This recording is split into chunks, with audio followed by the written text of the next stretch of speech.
Okay, let's move on to the general form of the equation of a circle. So we all know that the standard form of the equation of a circle is, ano yung standard form natin? That is x minus h squared plus y minus k squared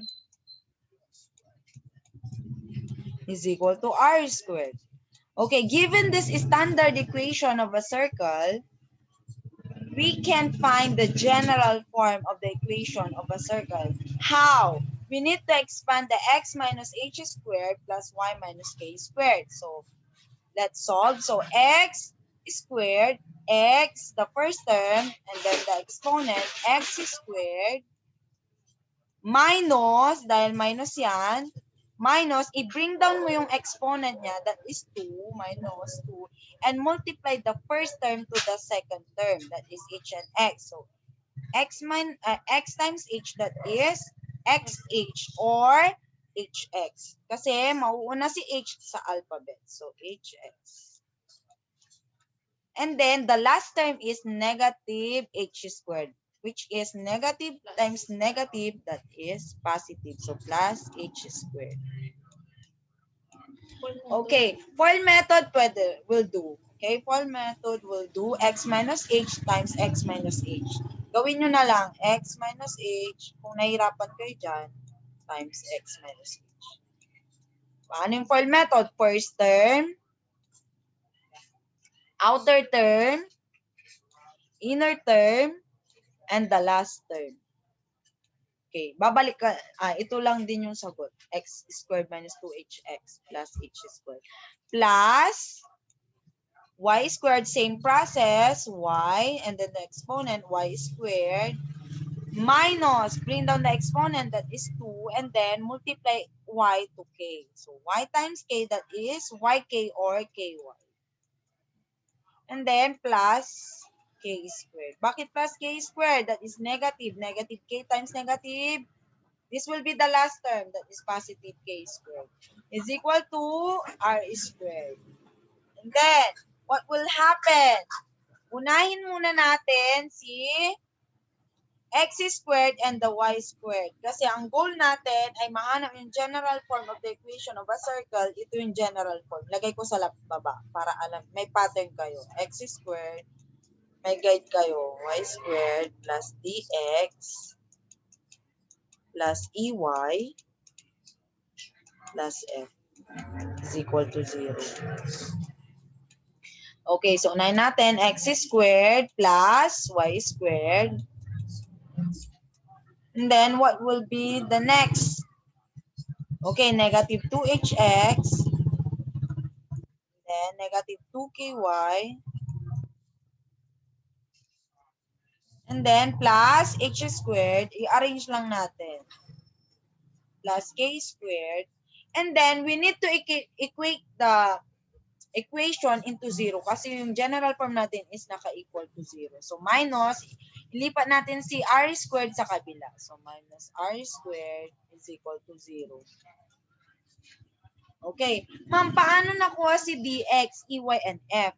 Ang ginawa nila dyan, class, ay paano? Paano natin nakuha yung dx natin?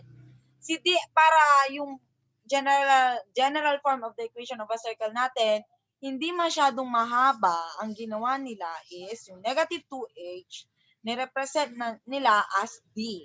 Yung negative 2h will be our d. Negative 2h is, and negative 2k will be our e. E equals negative 2k. And then, yung h squared plus k squared minus r squared represent as f. F is equal to h squared plus k squared minus r squared. Okay, ganun lang yon. Mamaya tuturuan ko kayo bakit binigay pa tong def or def. Kasi para may shortcut ka in solving the general form of the equation of a circle given the center and radius later. Okay? So again, this will be the general form of our circle. Ito yun. X squared plus y squared. And then, yung negative 2hx natin will be our d. Plus dx. Yung d natin, yung negative 2h. And then, plus yung e natin, yun yung negative 2k plus ey. And then, yung h squared plus k squared minus r squared will be our f. So, plus f. So, mas umikse. Okay? Para hindi tayo mahirapan. Oh, wait lang. So, this will be the general form of the equation of a circle. So, magbigay tayo ng example. Okay, magbigay ako ng example para diretso na. What if given, okay, wait lang. Example number 1. Example number 1. Sabi dito, write the equation of a circle in general form with the center at, yung center down natin is negative 1 and negative 6. And then the radius is 8. Okay, sabi niya, isulat daw natin or write the equation in a general form. So, paano ka mapupunta kay general form kung hindi ka dadaan kay standard form? So, dadaan tayo at dadaan kay standard form. Okay? Paano yun, ma'am? So, babalik tayo sa standard form of the equation of a circle. Ano yun? That is x minus h squared plus y minus k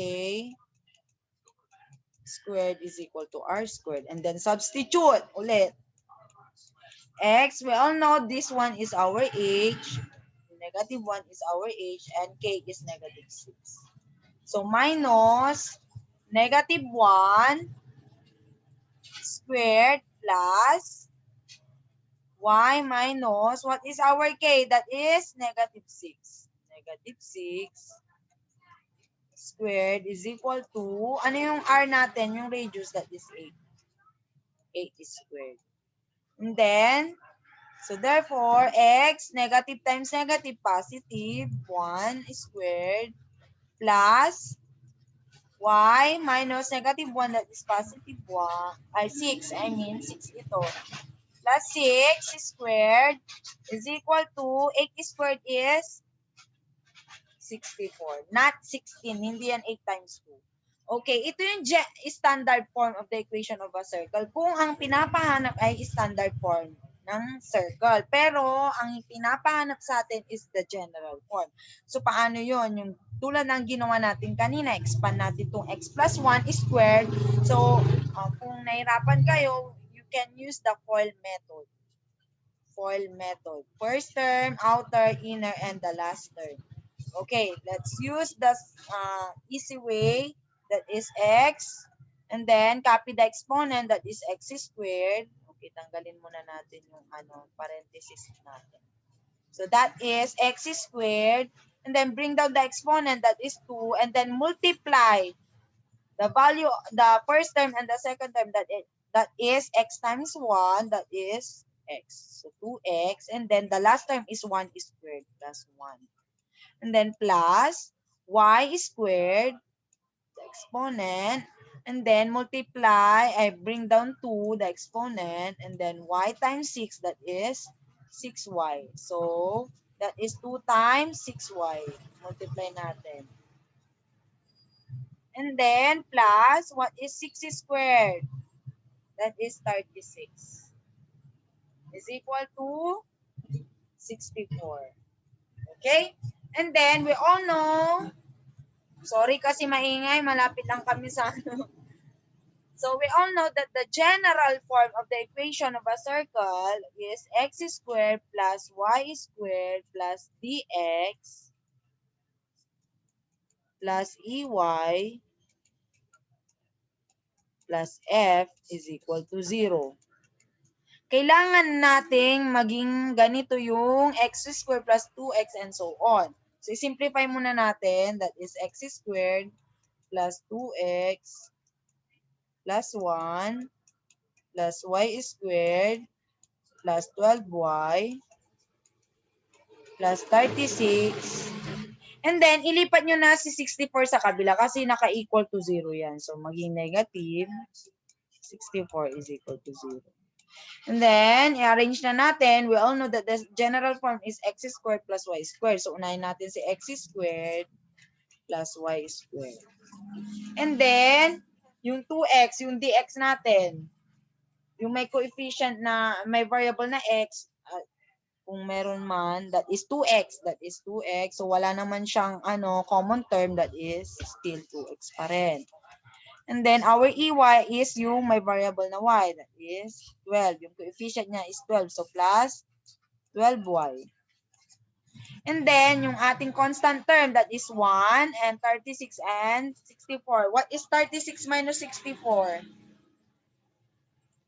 That is, ilan? 20? 28. Negative 28. Plus 1, that is negative 27. Is equal to 0. So this will be the general form of the circle given the center, negative 1, negative 6, and the radius is 8. Ngayon, ma'am, saan yung gamit ng def? Ito yun. May shortcut siya. Kaya, pinaiksi yung ating equation. Kanina, yung nag-prove tayo. Again, paano ulit kunin si D? That is negative 2h. So, i-substitute mo lang. We all know that the center is negative 1 and negative 6. And we all know that negative 1 is the value of h. And negative 6 is our k. So, kung ang D natin is negative 2h, so substitute nyo lang yung h, that is negative 2 multiplied by negative 1. So, D is positive 2. Okay? And then, how about E? How about E?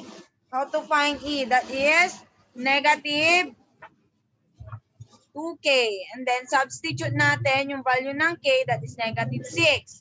So, negative 2 multiplied by negative 6. So, therefore, that is positive 12.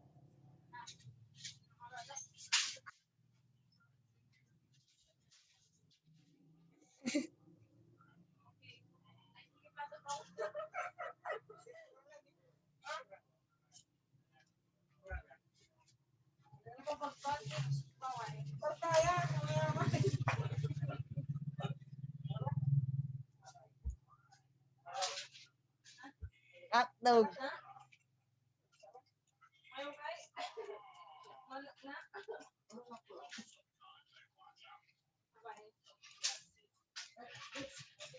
Antong pa na gabi.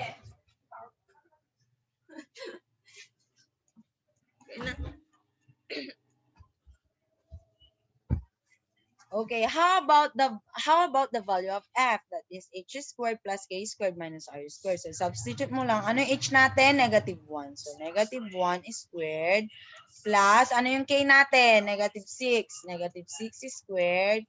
And then minus ano yung r natin? That is positive 8. 8 is squared. So therefore, negative 1 is squared, that is positive 1, and negative 6 is squared, that is plus 36. And then minus 64. So 1 plus 36, that is 37, minus 64, that is negative 27. As you can see, class, tingnan nyo yung ating answer. X squared plus y squared plus 2x plus 12y minus 27. Ito yun. 2, 12, and negative 27. Alam natin na ang general form of the equation of a circle is x squared plus y squared plus dx. So therefore, yung nakuha mo sa d, lagyan mo lang ng value ng variable x. So 2x, ito yun.